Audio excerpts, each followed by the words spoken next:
2월 10일 수요일 날마다 말씀과 함께 100일 가정예배를 시작하겠습니다. 다 같이 주님 가르치신 기도합니다.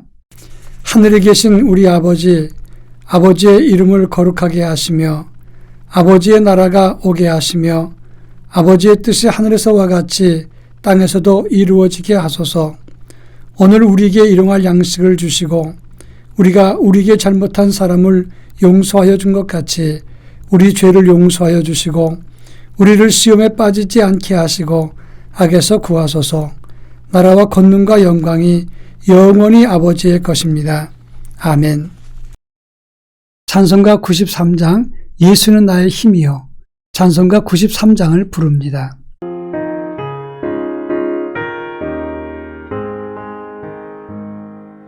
예수는 나의 힘이요 내 생명 되시니 구주 예수 떠나 살면 죄 중에 빠지리 눈물이 앞을 가리고 내 맘에 근심 쌓일 때 위로하고 힘 주시리 주 예수. 예수는 나의 힘이요 내 친구 되시니 그 은혜를 간구하면 풍성히 받으리 햇빛과 비를 주시니 추수할 곡식 많도다 귀한 열매 주시느니 주 예수. 예수는 나의 힘이요 내 기쁨 되시니 그 명령을 준행하여 늘 충성하겠네 주야로 보호하시며 바른 길 가게 하시니 의지하고 따라가리 주 예수. 예수는 나의 힘이요 내 소망 되시니 이 세상을 떠나갈 때 곧 영생 얻으리 한없는 복을 주시고 영원한 기쁨 주시니 나의 생명 나의 기쁨 주 예수.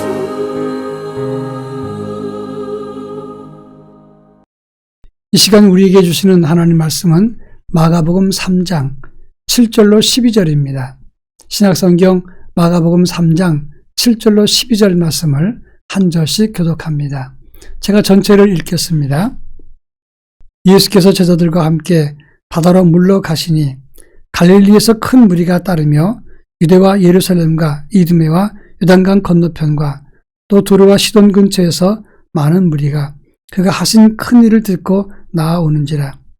예수께서 무리가 에워싸미는 것을 피하기 위하여 작은 배를 대기하도록 제자들에게 명하셨으니 이는 많은 사람을 고치셨으며 병으로 고생하는 자들이 예수를 만지고자 하여 몰려왔음이더라.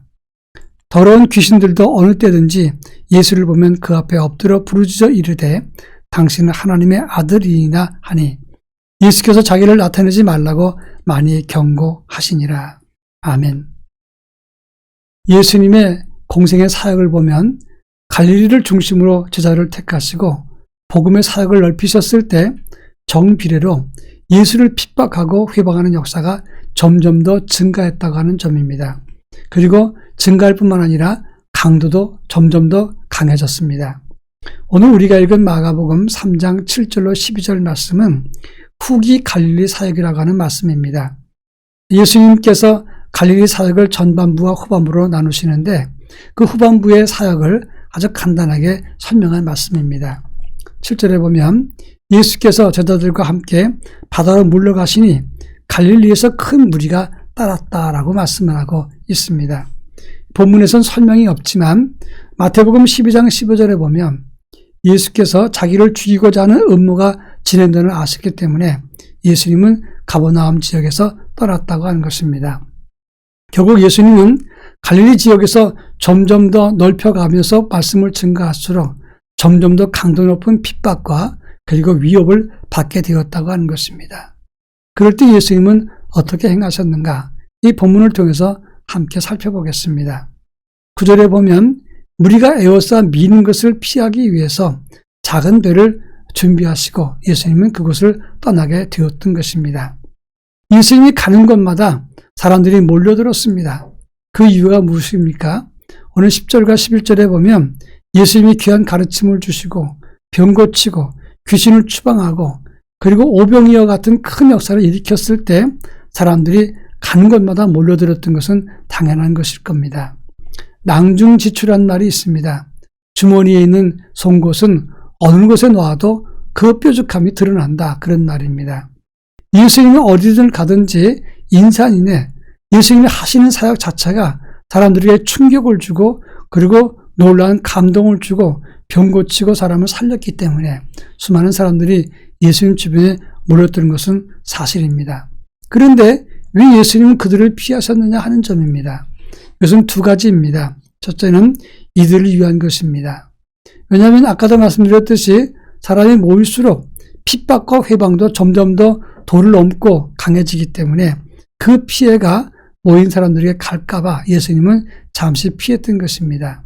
또 동시에 이들은 보이는 기적을 보고 무조건 따라온 사람들입니다. 그러니까 보이는 것 때문에 몰려든 사람입니다. 사람들이 많이 모이니까 그러니까 또 흥분해서 더 많은 사람들이 입에서 입으로 소문나서 더 많이 모이게 된다고 하는 겁니다. 아주 오래전에 1973년에 우리나라에는 빌리 그레함 복음전도자 목사님이 오셔서 복음을 전했을 때 여의도에 100만이라는 숫자가 모였습니다. 그 이듬해 엑스플로 74가 모였을 적에는 200만 인구가 여의도의 광장에 모였다고 했습니다. 그때 이 기독교계는 대단히 흥분했습니다. 어떻게 100만이 모이고 200만이 모일 수 있느냐? 전 세계에서 유례가 없는 일이라고 흥분했습니다. 그때 어떤 신학자가 그런 말을 했습니다. 사람 숫자 때문에 흥분하지 마십시오. 대한민국은 유경수 여사 사망 때도 100만이 모였고 그리고 우린 집단 무의식이 강하기 때문에 특별한 일이 있을 적에 사람들이 모이는 것이 비일비재하다고 하는 것입니다. 숫자로 모이는 것 때문에 흥분하면 그것은 옳은 것이 아니다. 이렇게 진정시켰던 적이 있었습니다. 그렇습니다. 예수를 제대로 만나는 사람이 많이 모여야 되는데 사람들 소리만 듣고 또 보이는 것 때문에 사람들이 몰려들었을 때 그 충돌로 인해서 복음 전파에 장애물이 될까 봐 예수님은 지혜롭게 그들을 잠시 피했던 것입니다. 그런가 하면 예수님은 12절에서 자기를 나타내지 말라고 강조했다고 하는 겁니다. 자기를 드러내지 않는 것이 그리스도의 비밀입니다. 여기엔 두 가지 의미가 있습니다. 첫째는 자기가 드러내지 않음으로써 충돌과 오해를 피하려고 하는 것이고 예수님이 자기를 드러내지 않으려고 했던 이유는 복음에 대한 오해를 불식시키기 위해서였다고 하는 겁니다. 보통 사람들이 많이 모이게 되거나 그리고 어떤 큰 역사적인 일을 일으키게 될 때 기적의 주인공이 되면 사람들이 흥분해서 그 사실을 너무 과대하게 떠들게 됩니다.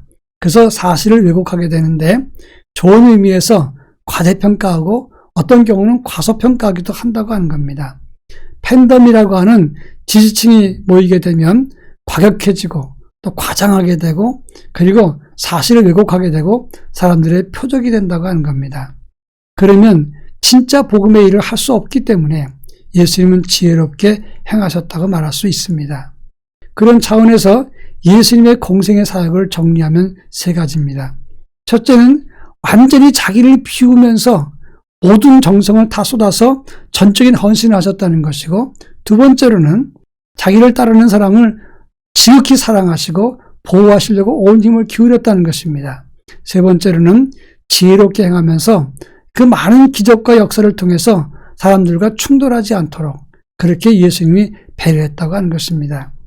물론 경우에 따라서 예수님은 불의와 맞서기도 하고 또 어떤 경우는 과감하게 예수님이 말씀을 증거하기도 했습니다만, 중요한 것은 예수님은 흥분하지 않고 소심하지 않고 비겁하지 않았다고 하는 점입니다. 지혜롭게 생명사역을 감당하시면서 많은 사람들에게 진정한 복음과 구원의 진리를 전해주셨던 것입니다. 오늘 우리도 하나님 말씀을 전하는 지혜로움을 갖되 정말 믿음으로 열정을 가지되 사람 살리는 지혜와 믿음으로 사람들에게 하나님 말씀을 전할 수 있어야 할 것입니다. 이 같은 지혜로움과 믿음이 우리 모두에게 함께하기를 바랍니다. 다 같이 기도하겠습니다. 예수 닮는 지혜와 열정과 생명의 복음을 허락해 주옵소서.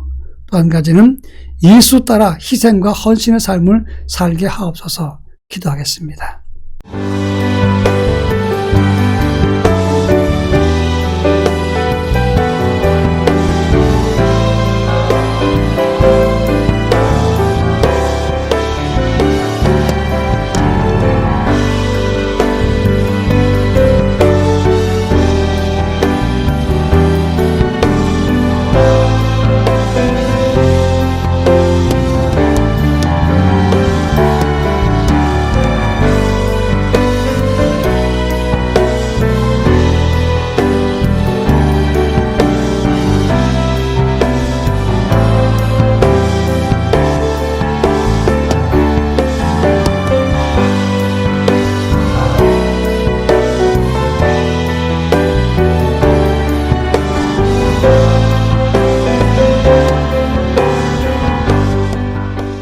사랑 많으신 주님 감사합니다. 예수님을 닮고 예수님의 마음과 그리고 영성을 품을 수 있도록 은혜를 더하여 주옵소서. 생명 사랑의 열정을 품고 예수님이 보여주었던 헌신과 그리고 끝없는 수고를 우리도 본받아 복음을 위해서 아낌없이 수고하고 땀 흘리는 하나님의 일꾼이 되게 해 주옵소서. 그래서 주님 따르며 주님 주시는 참된 복음의 그 깊은 깨달음을 우리 모두가 누릴 수 있도록 복을 내려 주옵소서. 예수님의 이름으로 기도합니다. 아멘.